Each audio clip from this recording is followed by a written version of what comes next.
Bonjour, dans cette vidéo, nous allons parler d'une énigme qui apparaît dans le film Le Monde de Nathan. C'est en fait un exercice d'arithmétique. Ce sera l'occasion de parler de la suite de Fibonacci. Le problème est le suivant. On cherche s'il existe une infinité de couples d'entiers naturels, Mn, tels que m divise n carré plus 1 et n divise m carré plus 1. Commençons par chercher par exemple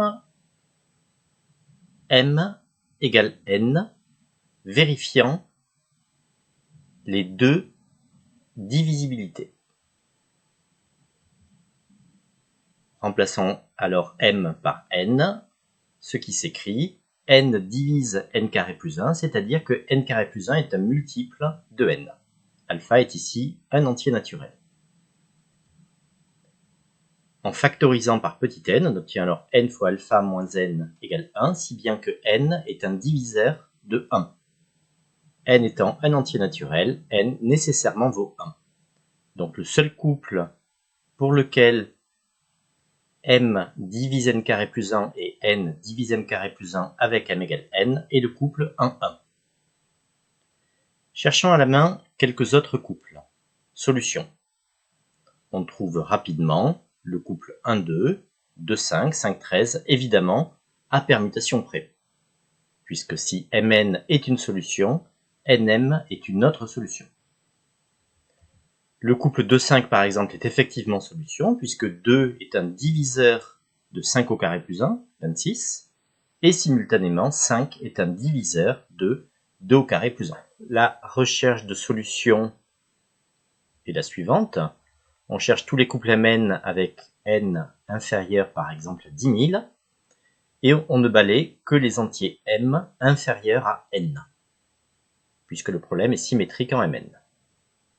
Le test est n carré plus 1 a pour reste 0 dans sa division par m, et simultanément, m carré plus 1 a un reste nul lorsqu'on le divise par petit n.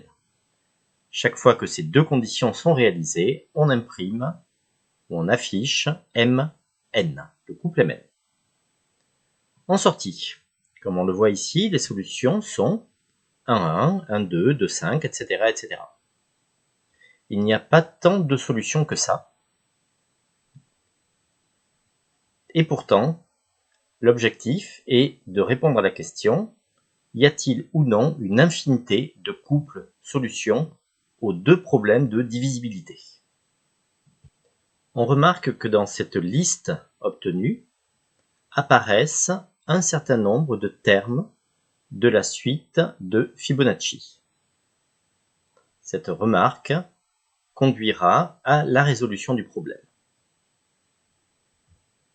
Pour rappel, la suite de Fibonacci est définie de la manière suivante. F0, 0, F1 égale 1, et ensuite tous les termes sont construits en effectuant la somme des deux précédents. Voici la liste des premiers termes de la suite de Fibonacci. À partir de ceci, nous allons pouvoir écrire les solutions obtenues grâce à Python. Hormis le couple 1, 1, qui est un peu particulier, c'est le cas où m égale n, on en a déjà parlé. Le couple suivant, 1, 2, va pouvoir s'écrire sous la forme F1, F3. 2, 5, F3, F5, 5, 13, F5, F7, etc. On remarque qu'il s'agit effectivement de termes de la suite de Fibonacci, mais plus précisément de termes de rang impair. À partir de la remarque précédente, évidemment ce n'est en aucun cas une démonstration, il semblerait que des solutions soient de la forme f de p-1, f de p plus 1, c'est-à-dire un couple de termes de la suite de Fibonacci consécutif impair. Par la suite, nous allons procéder à la démonstration que, en effet, tous les couples de cette forme-là sont effectivement des solutions du problème de divisibilité, ce qui prouvera bien qu'il y a une infinité de solutions au problème posé. Le point de départ est l'égalité dite égalité de Cassini, portant sur certains termes de la suite de Fibonacci. La relation est la suivante, le produit des termes fn-1 fn plus 1 moins le carré de fn est égal à moins 1 à la puissance n. Voyons un exemple. Lorsque je remplace n par 5, c'est-à-dire que le produit f4 et f6 auquel on retranche f5 carré, donne bien moins 1 à la puissance 5, c'est-à-dire moins 1. Lorsque n vaut 6 dans cette formule, f5, f7 moins le carré de f6 donne moins 1 à la puissance 6, c'est-à-dire plus 1. Vérifions cette égalité de Cassini par une démonstration, ou plutôt par deux démonstrations.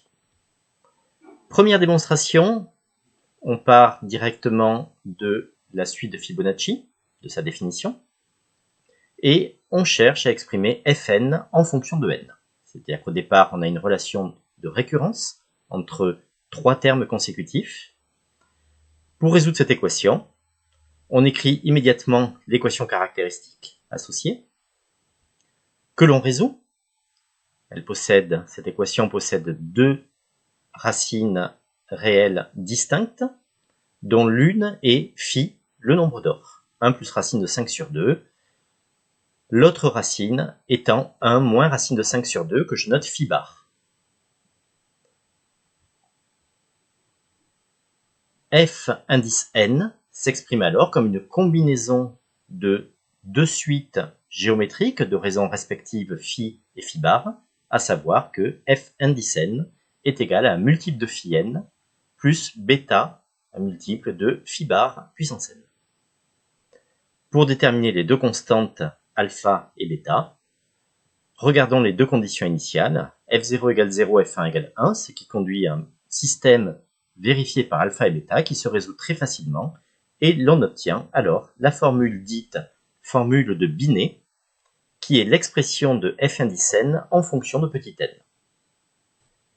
Connaissant alors l'expression de f indice n en fonction de petit n, il suffit de remplacer dans l'égalité de Cassini, c'est-à-dire d'effectuer le calcul fn-1 fn plus 1 et de retrancher fn carré.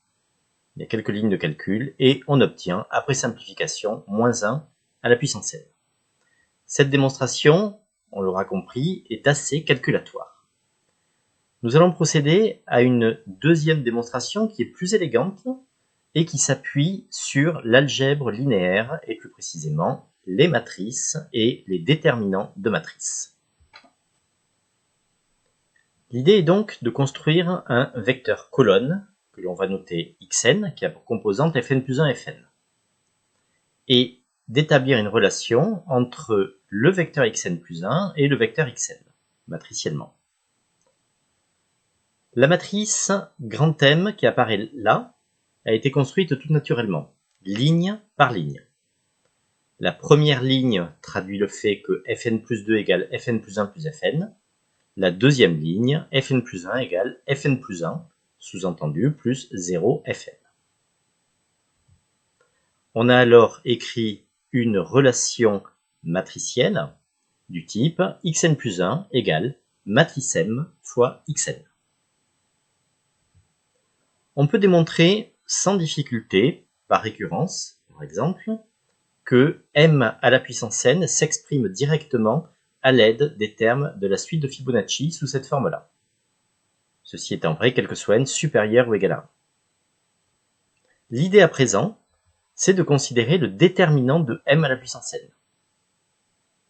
Règle classique sur le déterminant de m puissance n est égal à la puissance n du déterminant de m. À partir de là, que vaut le déterminant de m à la puissance n? Il vaut précisément fn plus 1 fn moins 1 moins fn carré.